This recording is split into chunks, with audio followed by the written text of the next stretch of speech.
Boa noite aos amigos de casa e aos amigos presentes aqui no Centro Espírita Maria Madalena. Hoje, dia 30 de janeiro de 2026. O mês de janeiro é dedicado à saúde mental e à hanseníase. Cuide de sua mente, observe seu corpo e procure ajuda quando precisar. Nesta sexta-feira, e como vem sendo realizado, o Centro Espírita Maria Madalena oferece aos amigos a palestra mensal. E quem nos dará o prazer de conhecer sobre o Ano Novo na Casa Espírita é a amiga trabalhadora da União Espírita Carlos Chagas, a apresentadora do programa Evangelizartes na Rádio Rio de Janeiro, que vai ao ar aos sábados às 14h30. Assistam, é muito bom. E ela também é evangelizadora aqui no Centro Espírita Maria Madalena, nas sextas-feiras, durante a nossa sessão pública. Tragam as suas crianças, participem e viva Marita. Boa noite, Rita, seja bem-vinda.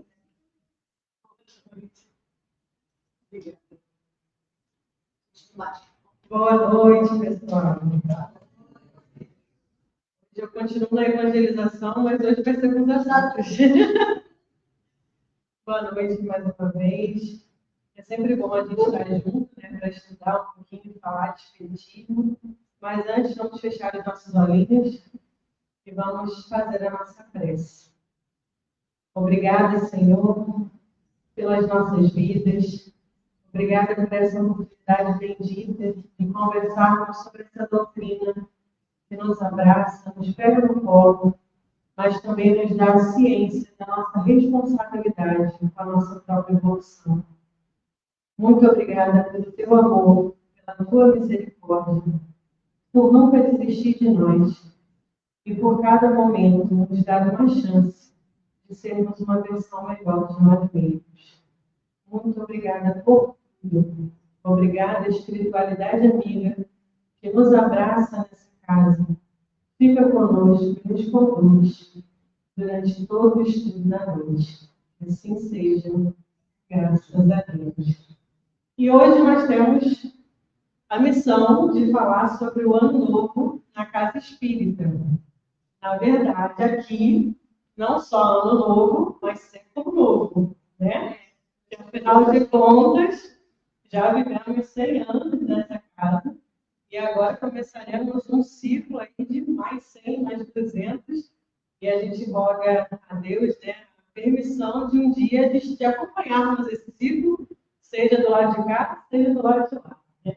Que a gente esteja trabalhando por essa casa, ainda falando de Maria Madalena, muito tempo. E aí, nesse ano novo, século novo, a gente vai falar sobre o que significa o ano novo na Casa Espírita. Quando a gente fala de ano novo, normalmente a gente tem uma expectativa de que as coisas sejam diferentes. Mas um diferente bom ou um diferente ruim? Um diferente bom. Normalmente a gente imagina, ou a gente cria uma espécie de sensação que na virada, né, seja de um ano para o outro, seja de um aniversário, né, completar uma data de um ano a mais na sua vida, a gente imagina que vai acontecer uma espécie de milagre e que, a partir do dia seguinte, quando starta aquele ano novo, tudo vai ser diferente, tudo vai ser maravilhoso. Né? É o famoso agora vai. Né? Não aconteceu no ano passado, mas agora vai. Então, a gente tem essa expectativa de que essa virada vai trazer coisas muito boas, uma leveza, que tudo vai se resolver. Essa é a nossa expectativa. Na Casa Espírita, não é diferente. Mas a primeira reflexão que a gente precisa fazer é que a Casa Espírita, ela tem a estrutura espiritual, mas ela também tem uma estrutura física. E essa estrutura física não é só responsabilidade da diretoria, de quem está à frente.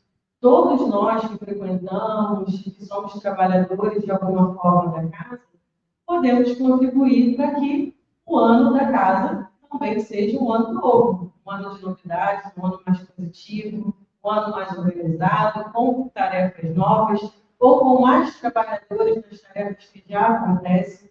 Então, a primeira reflexão dessa noite é o que a gente espera, e aí cada um faz a sua reflexão, e do que a gente pode contribuir para que a casa Maria Madalena, né, fique ainda melhor. Quais as novidades que nós podemos dar de nós mesmos para essa casa? Não só exigindo de quem está à frente, mas principalmente oferecendo ajuda, oferecendo auxílio. E aí, a casa espírita, ela é um local, e aqui não é diferente, é um local onde a gente acaba passando por um laboratório de melhoria. É aqui que a gente vem, estuda sobre o Evangelho, estuda sobre Deus, a misericórdia, a necessidade da gente evoluir, da gente fazer reforma íntima. Esse é a nossa escola, né? Aqui é o laboratório para a gente entender como a gente deve viver a nossa vida de uma forma mais cristã. É como se fosse o nosso treinamento, o nosso simulado. Quando a gente vai fazer uma prova, seja vestibular, seja Detran, a gente passa por alguns simulados, né? A gente fica lá estudando, para na hora da prova em si, a gente tentar tirar 10. É exatamente isso que a casa espírita simboliza. É uma das vertentes, na verdade. Aqui é o nosso treinamento, aqui é o nosso simulado. Por quê? Quando a gente entra aqui, apesar do dia estressante, apesar do cansaço, é muito natural, e graças a Deus por isso, a gente ser recebido com sorrisos. Eu nunca cheguei aqui e alguém não me abraçou. Eu nunca cheguei aqui e não teve ninguém sorrindo. Muito pelo contrário. Todas as vezes que eu cheguei aqui, eu fui abraçada por 90% das pessoas, sempre me senti muito à vontade e sempre recebi muitos sorrisos. Né? Então, aqui é esse simulado. É mais fácil a gente sorrir aqui dentro e treinando aqui dentro fica mais fácil sorrir lá fora. Aqui dentro, a gente costuma se chamar de irmão. Ô, meu irmão, seja bem-vindo. Seja os encarnados e seja a galera do lado de cá. Eu estava brincando aqui no início que a maioria dos encarnados sentou do lado esquerdo do salão. E o lado direito está vazio. Então, a gente disse que foi a espiritualidade que dividiu os encarnados de um lado e os desencarnados do outro. Mas, enfim, a gente costuma chamar todo mundo de irmão. Meu irmão, seja bem-vindo. Você já conhece a casa, sinta-se à vontade. Que você sinta aqui tudo que eu senti quando eu cheguei. Então, a gente é sempre muito aberto, muito acolhedor quando alguém entra nessa casa. Mas, quando a gente está no trânsito, quando a gente está diante de um chefe autoritário, quando a gente está diante de uma situação frustrante ou decepcionante, é muito difícil chamar, ô meu irmão, eu te perdoo, não, meu irmão. Isso acontece, muito pelo contrário. Normalmente a gente se enche de raiva, a gente, às vezes, começa a doer estômago, começa a doer cabeça, a gente quer enforcar um, e a última coisa que a gente pensa é chamar de irmão. Então, aqui é o nosso local de estudo e aprendizado. Para a gente chegar lá fora e conseguir fazer a mesma coisa. Ao invés de xingar o amigo que te deu uma fechada no trânsito, falar, vai com Deus, abençoado, né? E pelo menos falar uma palavra positiva, né? E assim a gente vai seguindo a vida, treinando e aprendendo aqui, para na prova a gente conseguir pelo menos ficar na média. E aí, quando a gente fala também de ano novo, a gente já falou aqui das expectativas de um momento melhor, de uma era melhor, um ciclo melhor, também é muito comum a gente criar metas. Com certeza, a casa criou as metas para 2026. E cada um de nós também cria as nossas metas. Muitas das vezes, a gente copia as metas do ano passado. Né? A gente, por exemplo, nas minhas metas desse ano, do ano passado, estava lá que eu queria emagrecer 10 quilos no ano de 2025. Emagreci 6, não foram 10. Então, esse ano, eu tive que copiar, emagrecer mais 10, porque 10 era só uma parte do que eu precisava perder. Então, está lá de novo nas minhas metas, emagrecer 10 quilos. E assim por diante. Muitas das vezes a gente copia, mas tem coisa nova. E isso é um movimento muito bom, porque a gente começa a refletir sobre o que a gente ainda precisa modificar, o que a gente precisa aprimorar. E aí a gente vai falar um pouquinho agora dessas questões de criar métodos e criar mecanismos para sermos melhores, para colocar em prática o nosso desejo de uma melhor versão. O espiritismo, todo mundo aqui já é espírita? Tem alguém aqui que não seja espírita? Pelo menos simpatizante todo mundo é. E alguém aqui que é espírita tipo, há pouco tempo? 6 meses, menos de um ano? Então, tudo que eu vou falar aqui não é novidade, mas como a Rosana falou, a gente precisa reforçar sempre para a gente ter em mente. O espiritismo é uma doutrina que não briga com a ciência, muito pelo contrário. A gente anda de mãos dadas com a ciência. E aí, falando de ano novo, falando de versões novas, melhorias, eu vi, há um tempo atrás, um vídeo de uma psicóloga e neurocientista. Agora eu não lembro se é Maia Maria ou se é Maria Maia. Mas ela está no Instagram e ela faz vídeos maravilhosos. Ela é autista, fala sobre autismo, e especialmente sobre como o funcionamento do cérebro. E no final do ano passado, ela deu dicas sobre desenhar as nossas metas. E eu achei legal porque ela fez um vídeo falando, incentivando a fazer, e depois ela fez um vídeo, que é sobre esse que a gente vai falar agora, que ela falou assim, ó, eu vou fazer vocês jogarem fora as metas e vou dar a dica de como vocês realmente precisam fazer. E aí ela explica o seguinte, normalmente quando a gente vai para as nossas metas, seja para a casa espírita, seja para a nossa vida individual, a gente costuma desejar uma versão extremamente melhorada. Então, se eu não leio, eu boto lá, esse ano eu vou ler 10 livros, porque eu quero ler. Se eu não estudo, em nenhuma turma aqui da casa, eu vou participar de todas as turmas. Vou passar a semana inteira no centro. Né? E a gente costuma criar metas que sejam o máximo. Por quê? É aquilo que eu quero ser um dia. Só que ela explica o seguinte, o nosso cérebro não funciona assim. O nosso cérebro precisa que a gente dê passos pequenos e firmes. Então, a sugestão dela é que a gente faça aquilo que funciona para a gente. Eu não posso dizer que eu quero correr uma maratona de 10 quilômetros se eu nem vou para a academia, se eu nem faço uma caminhada. Então, vamos refletir sobre aquilo que funciona para a gente. Porque o cérebro ele vai entender a evolução aos poucos. E aí a gente lembra, quem é que fala disso? A doutrina espírita. Quando fala que a natureza não dá saltos. E aí, muito interessante, a neurociência trazendo isso para a gente. Vamos focar em um ano novo, onde a gente faça aquilo que funciona para a gente. Então, eu não vou copiar a dieta do amigo. Eu vou fazer a dieta que eu consigo fazer. Eu não vou me obrigar a acordar no horário que todo mundo acorda. Eu vou me obrigar a acordar no horário que eu preciso acordar. E assim sucessivamente. Então, eu não vou ler 10 livros. Eu vou ler meia página por dia. Antes de dormir, na hora que acordar. Mas eu vou fazendo pequenos passos, pequenas ações. E aos pouquinhos aquilo entra no automático.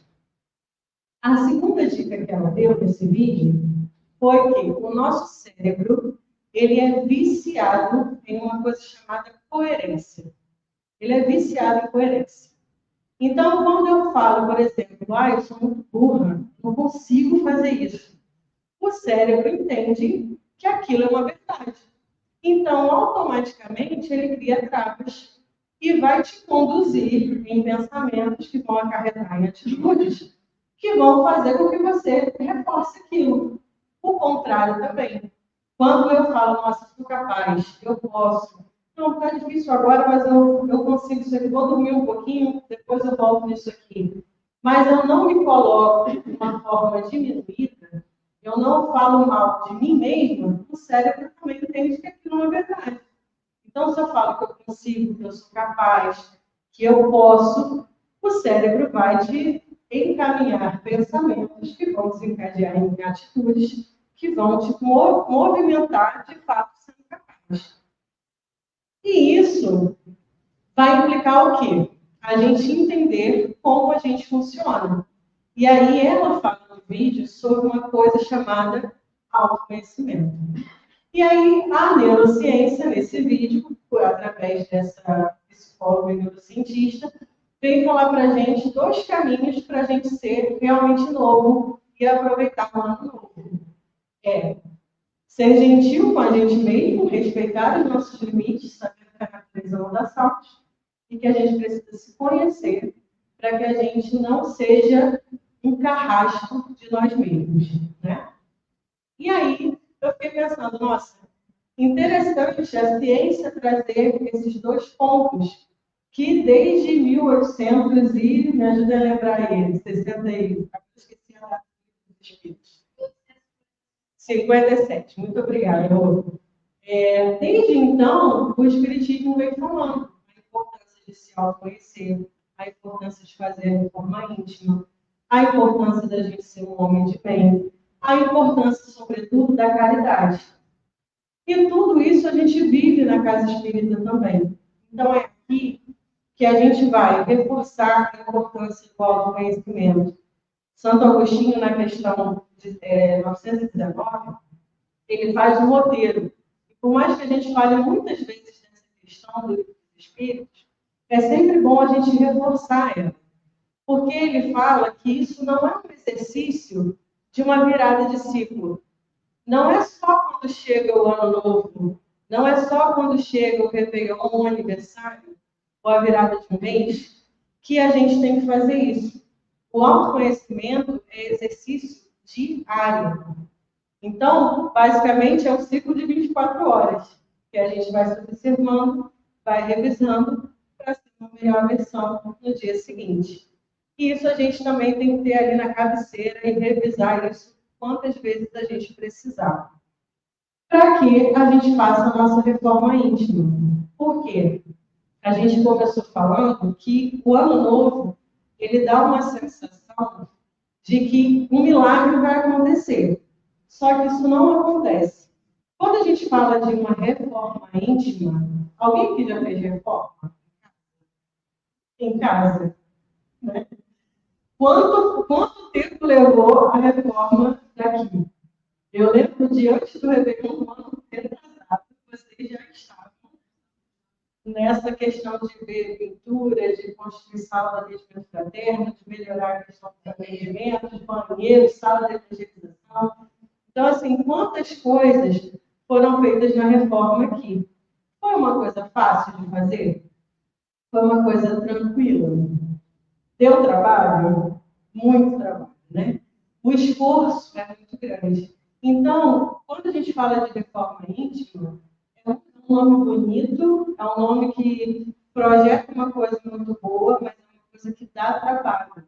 Porque a gente visitar o que é bom na gente é maravilhoso. Mas a gente visitar aquilo que ainda precisa melhorar é extremamente desafiador. Por isso que muitas vezes a gente só consegue se reformar com a ajuda da religião, com a ajuda do psicólogo, com a ajuda de um psiquiatra, com a ajuda dos amigos, quando não raras vezes com a ajuda dessa galera toda junta. Né? Então é o nosso esforço, o nosso esforço das pessoas ao nosso redor, para que a gente realmente consiga ter uma cara nova, um jeito novo, uma versão nova para a vida. E tudo isso por quê? Qual a importância da gente se conhecer, da gente se reformar intimamente? Para que a gente seja, o que a gente já comentou aqui, o famoso homem de bem, no sentido de ser humano de bem. Homens, mulheres, crianças, adolescentes, qualquer ser humano ser um ser humano de bem. O que significa isso? É alguém que se esforça para fazer a maior parte do tempo aquilo que é bom. E o Evangelho vai mostrar para a gente, eu acho o máximo essa parte do Evangelho, quando fala do homem de bem, porque ele fala, o homem de bem faz isso, o homem de bem se preocupa de ninguém ter nada para falar contra ele, o homem de bem pede perdão, o homem de bem respeita quem está abaixo, respeita quem está acima, né? Sabe ser um subordinado, sabe ser um líder. E aí, no final, Kardec fala assim, acho que são, se eu não me engano, são 20 ou 21 características que aparecem no homem de bem. E aí, no final, ele fala assim, não se encerra aí todas as características do ser humano de bem. Mas quem fizer isso, já está no bom caminho. A gente vai dentro e fala, nossa, já é difícil fazer isso aqui. Isso aqui também é difícil. Nossa, eu ainda não faço isso, não faço aquilo. Aí quando você chega no final, ainda tem uma boa notícia. Ó, não é só isso. Mas faz isso aí, você está no caminho certo. Então, fica o dever de casa da gente reler o Homem de Bem quando chegar antes de dormir no dia de hoje, para a gente, a partir de amanhã, ou a partir do momento que terminar de ler, lembrar quais são essas características para que a gente realmente seja um ser humano de bem. Mas a principal chave para que a gente seja um ser humano de bem é a caridade. E quando a gente fala de caridade, vem muitas coisas na cabeça da gente, né? Vem a caridade da entrega de uma cesta de alimentos, vem a caridade da entrega de roupa, a própria esmola em dinheiro, né? Doar alguma alimentação para alguém que passa na rua, ajudar alguém a atravessar uma rua, passam muitas coisas na nossa cabeça. Mas a gente precisa lembrar da definição de caridade segundo o que Jesus entendia e os Espíritos esclarecem para a gente, o famoso BIP 886, né, que é a questão 886 do Livro dos Espíritos, que vai explicar que a caridade, segundo Jesus Cristo, é benevolência, indulgência e perdão. Mas o que mais me chama a atenção nessa definição é que ele fala o seguinte, benevolência para com todos. E aí ele não define um todos que estão perto da sua casa, todos que são do mesmo time, todos que votam no mesmo partido. Ele não define esse todos. Então, quando ele fala que é benevolência para com todos, ser bom com todos, é com todos mesmo. E todos, não só outros seres humanos, mas toda a criação. Tudo que impacta o convívio no planeta que a gente está vivendo. Então, ser bom para com todos. Já começa um desafio tremendo aí, né? Aí depois ele fala, indulgência com as imperfeições alheias, não com as nossas. Então, não é para a gente ser indulgente, passar a mão na cabeça da gente, falar assim, eu faço isso de errado, está tudo bem. Não. Não é a gente se chicotear, mas ao identificar que algo eu faço de errado, eu preciso me esforçar ao máximo para corrigir. Mas com o outro, eu preciso ser indulgente, porque eu só posso mudar a mim mesmo. Ao outro a gente não consegue mudar. Então, ser benevolente com todos, ser bom com todos e indulgente com as imperfeições dos outros. E perdão das ofensas. Outra coisa que não tem ramificação. Não é perdão das ofensas se for leve, não é perdão das ofensas se for dentro de casa, ou se for fora de casa. É perdão das ofensas. Não importa de onde veio, de quem veio, em que situação veio. Perdoar faz parte de ser caridoso. Muito além de doar coisas ou de dar bens materiais, mas é algo que vai ser caridoso, inclusive conosco. É um desafio muito grande, porque tem coisas que são fáceis de relevar, mas tem coisas que são extremamente dolorosas, e o perdão nem sempre vem com muita facilidade. Mas quem alcançou a capacidade de perdoar, normalmente narra uma sensação de leveza, uma sensação de que falar do que causou a dor já não dói mais. Então, algo que a gente precisa reforçar sempre quando a gente fala de perdão é que perdoar não é esquecer. Isso é falta de memória. Perdoar é você ser capaz de, inclusive, estender a mão e ajudar aquele que em algum momento te causou dor. Quando você consegue estar no mesmo lado de alguém que te fez sofrer e ainda ajudar, ali você já tem o mérito da capacidade de perdoar. Mas esquecer nem sempre é sinônimo de perdão. E aí, assim, aqui nesse espaço, na Casa Espírita, nós vamos ouvir sempre falar sobre Jesus, sobre Deus, sobre a misericórdia infinita, a necessidade da gente se evoluir, da gente fazer reforma íntima e tudo isso que a gente está conversando desde que a gente começou. Mas aí vocês podem falar assim, Rita, muito bonito. A gente vem para a Casa Espírita e aprende tudo isso. Mas aí a gente abre a televisão, liga a televisão, abre o celular numa página de internet, e aí a gente vê um caso do Orelha, por exemplo, do cachorrinho do Orelha, que foi um caso que chocou, e choca ainda, né? Tem 3 dias mais ou menos que a gente está ouvindo falar disso, e ainda é difícil falar que alguma coisa assim, pleno século XXI, ainda acontece. E aí, foi muito comum, né, durante esse tempo que a gente está sabendo desse caso, pessoas, inclusive religiosas, que divulgaram vídeos falando de justiça pela orelha, fomentando um pensamento de vingança. Eu vi, inclusive vindo para cá, eu vi uma chamada de um canal falando, não queremos mais justiça, porque a justiça com adolescentes, isso não vai acontecer, não vai dar em nada. Mas a gente quer vingança. E aí nós, enquanto cristãos, a gente escuta uma situação dessa, uma notícia dessa, e a gente tem que zelar pelos nossos pensamentos e pelos nossos sentimentos. Por quê? O que Jesus faria num momento desse? Ao saber que 4 jovens adolescentes tiveram a capacidade de fazer uma maldade dessa. Jesus iria se vingar? Alguém consegue imaginar Jesus se vingando de alguém? E a nossa proposta aqui com o Espiritismo não é seguir os passos de Jesus.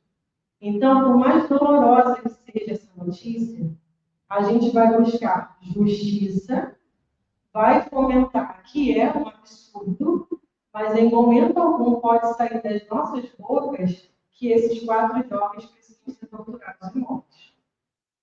Porque isso não é uma atitude cristã. Por mais que doa pessoas serem capazes de fazer atrocidades com outras, o nosso papel não é de encobrir, não é de atenuar, mas também não é de se vingar ou de emanar energias que a gente não precisa se esforçar. A vida e a lei divina, que não fecha os olhos para nada, vai dar as verdadeiras chances no momento certo para que essas pessoas passem pelo que elas precisam passar, de forma a reparar, a corrigir, e quem sabe um dia, os adolescentes de hoje que foram capazes de fazer isso, são os protetores de animais de amanhã. Quem de nós, e aí eu falo por mim, com 39 gatos e uma cadela no apartamento, são meus filhos. Como é que eu posso dizer que eu nunca fui capaz de fazer o que esses meninos fizeram? Né? Hoje, nessa encarnação, eu respeito muito, amo e cuido de vidas de 4 patas. Mas eu não sei a minha história. Eu não sei, inclusive, se a minha afinidade com a causa vem de débitos do passado. Então, eu não posso jamais desejar o mal para esses meninos. Mas eu posso, enquanto cidadã, e os espíritos vão falar isso, que a gente deve sim reconhecer o erro dos outros e apontar o erro dos outros, desde que isso tenha um fim útil. E no momento que a gente divulga isso e pede justiça, porque é um absurdo e as consequências são diversas, a gente não está fazendo nada errado, nada não cristão. Qual é a parte não cristã dessa história? É eu desejar vingança, tortura, que morra e ficar remoendo sentimentos ruins que não vão só chegar neles, vão chegar no nosso estômago, na nossa cabeça, nos nossos ossos. Porque o que a gente emana vem de ação e reação. Volta para a gente. Então, ao xingar, ao desejar o mal, a gente também está, em algum momento, desejando a mesma coisa para a gente. E isso vai somatizar no nosso corpo físico, inclusive. Então, não é achar que está tudo bem, não é isso. E lá no livro dos Espíritos, nas perguntas que falam sobre essa questão de se a gente pode apontar pelo outro, os Espíritos são muito claros falando que tudo depende da intenção. E muitas vezes, apontar um erro, inclusive tirar uma pessoa da sociedade, como é o caso de quem acaba sendo preso, é para beneficiar outras vidas, para que outras vidas não virem vítimas na mão dessa pessoa. Deveria ser, ainda não é o nosso caso, mas tirar essa pessoa da sociedade deveria ser uma chance de reeducá-la, ressocializá-la, para que ela saia de lá como um ser humano melhor. Não é ainda o que acontece, mas um dia chegaremos lá. Outra coisa que me veio na cabeça, e eu achei que seria o maior desafio de 2026, até a notícia do Orelha acontecer, é que esse ano é ano de eleição. E ano de eleição, principalmente no cenário que a gente está, é um teste bem intenso para quem é cristão. Porque o que acontece? Deus criou uma coisa chamada livre-arbítrio. E ele respeita o nosso livre-arbítrio. Então, quem sou eu, com a minha posição política, seja lá do que for, quem sou eu para dizer que a minha opinião é a mais absoluta e que você só é um ser humano se pensar como eu? Eu não tenho esse direito. Se Deus não faz isso, por que nós vamos fazer? Jesus, todas as vezes que ele orientava as pessoas, ele sempre falava: quem quiser vir após mim, quem quiser vir após mim, toma a sua cruz e me segue. Abre mão dos seus bens e venha me seguir. Mas ele sempre colocava a condição de quem quiser. Se nem Jesus obrigava as pessoas, por que a gente fica divulgando, repostando postagens que apontam o dedo de forma pejorativa para quem está do outro lado e não pensa como eu? Que fala, se você votou em X pessoa, a culpa de tudo que está acontecendo é sua. Ao invés da gente se unir enquanto sociedade e falar, já que fulano ganhou, vamos juntos agora cobrar as promessas e fazer a coisa acontecer.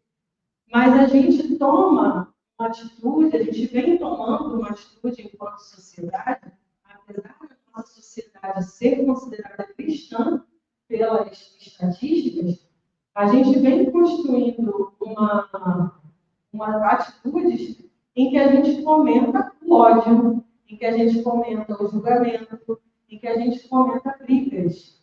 Pessoas da mesma família que pararam de se falar por conta de resultado de urna.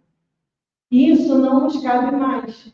Todo mundo aqui já se entregou. Ninguém aqui é novo de espiritismo. Todo mundo aqui já ouviu pelo menos mais 10 palestras.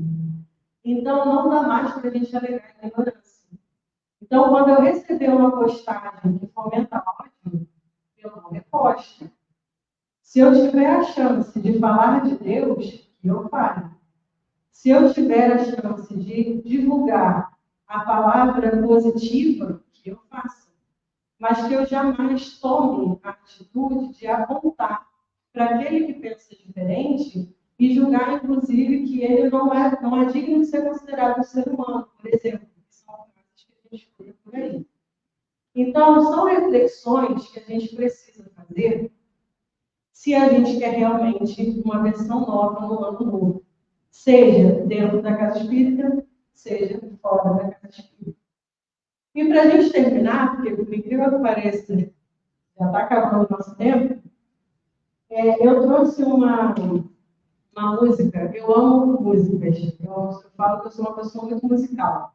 Só que nessa vida, Deus não me abençoou com o dom do canto. Então, não farei a falta de caridade de cantar para vocês. Mas vou ler a música e eu queria só pedir um favor. Todo mundo tem celular, certo? Nesse momento, pega o seu celular, abre a câmera como se fosse tirar uma selfie. A ideia é que vocês estejam olhando como se fosse um espelho. Tá? Não é para olhar o WhatsApp. É para só parecer que vocês estão olhando para um espelho. Tá? Porque eu não tive condição de trazer espelho para todo mundo. Mas abre a câmera como se fosse um espelho, como se fosse tirar uma selfie.